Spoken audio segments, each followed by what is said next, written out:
Hi, well here we are, 23rd of December 2013. We've just put 53 hampers together for deserving families in Plymouth and Devon. This all started many years ago from a good friend of mine and one of my mentors who was a young lad living in America, and they were going through challenging times, and it was Christmas time and things were tough, and this person come to the front door and gave him a basket with turkey, fruit and veg, everything they needed for a great Christmas dinner. And his father at the time was embarrassed to take the basket, and it caused a few problems. But this young lad never forgot that one day this strange person, someone from nowhere, came up and gave him a Christmas hamper. And it touched his heart, and he said, one day I am going to do the same. So when he was 17, he got his first sort of wages. It was his goal to at least deliver 3 or 4 hampers to families, which he did. Since then, he's grown a huge business, and he has a massive foundation, and I think he delivers in America and across the world over 1 million baskets every Christmas. So this is how it all started, and this is where we are today.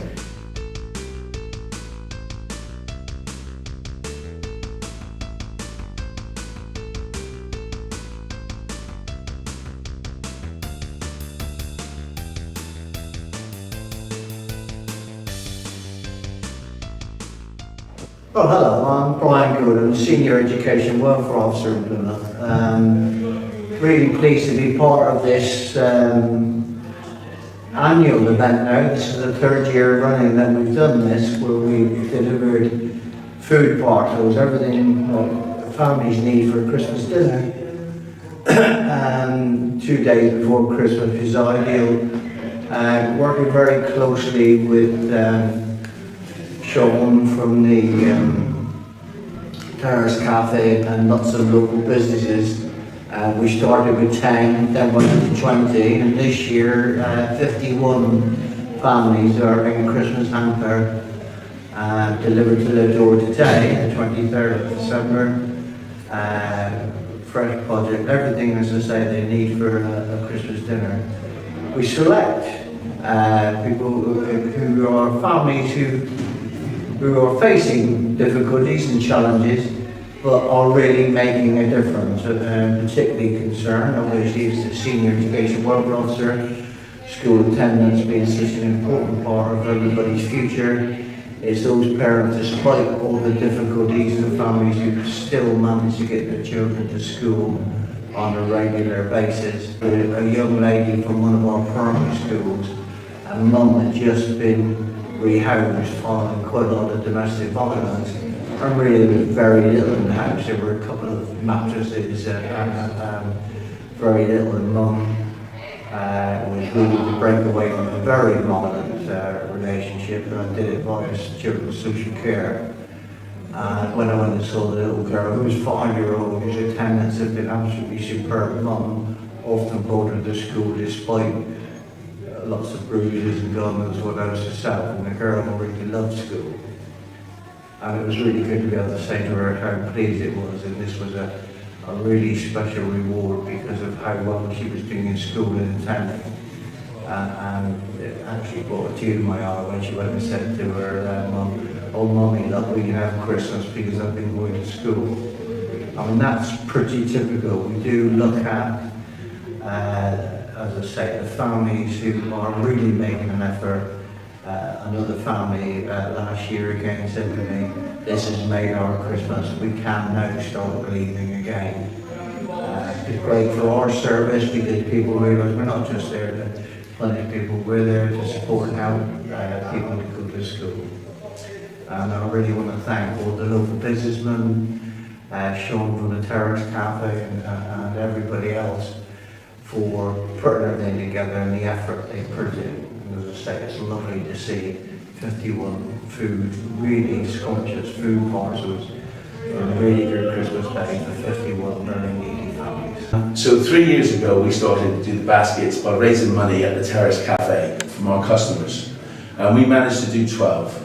Last year we raised enough money, we did 15. And it's not until you go out there and you see these families and you realise, you know, how well received these baskets are. And it's very special to them and to us. So my goal this year was to do 50 baskets. And the way I've been able to do that this year is because I've gone to local businesses and asked them if they would like to sponsor a basket or two for a deserving family.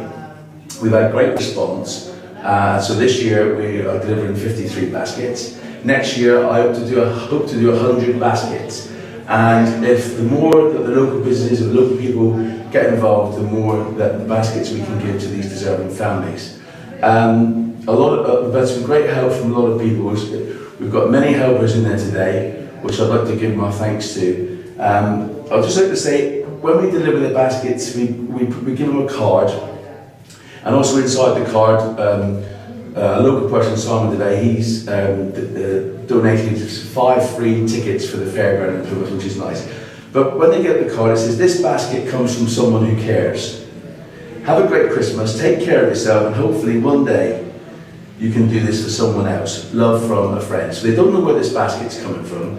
We don't put the sponsors on the card because it's not about that, it's about the people getting the message that there is a friend out there, an anonymous person, someone who cares, and hopefully one day they can do that for somebody else. Hi, I'm Bianca. I first got involved with this project in September after the huge success that Sean's had the last few years. We've been absolutely massively overwhelmed by the generosity of local companies and individuals who've helped us absolutely smash our target of 50 baskets this year. I believe we're handing out 54. So yeah, I'd just like to say a huge thank you to everybody that's helped, and we're hoping to reach a goal of 100 next year. So if you do want to get involved, then please inquire at the Terrace Cafe, and they can point you in the right direction. And yeah, see you next year. Thank you. I'd like to give a big thanks to the local businesses that have got involved in this basket brigade this year.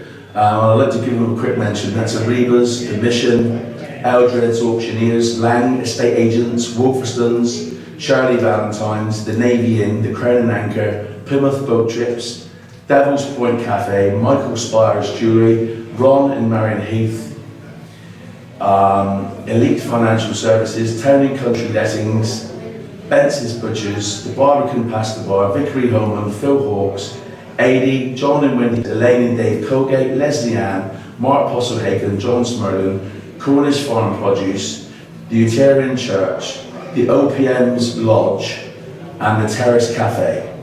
I'd like to give all those people a great big thanks. They're the ones who have made this happen this year, and the families are going to have a great Christmas. So I wish you all a Merry Christmas, Happy New Year, and hopefully see you again next year. Cheers. Merry Christmas. My name is Simon Devane, and I'm the part owner of the Anderton Rowlands Fun Fair that operates in Plymouth. And this has been my second or third year now being involved in giving back to the children and families of Plymouth. All started many years ago with a great friend of mine, Sean Lynch, who had this wonderful idea, and now it's progressing to something big. My message is to all the people of Plymouth who are lucky, all the business people of Plymouth, get involved, do your bit, give something back to the community, to the families and children of Plymouth at Christmas. Don't just sit back and thank others for doing it. Get out there and do it yourself, because believe me, big art to the people of Plymouth, and that's what it's got to be, especially this time of year at Christmas. Thank you. Merry Christmas!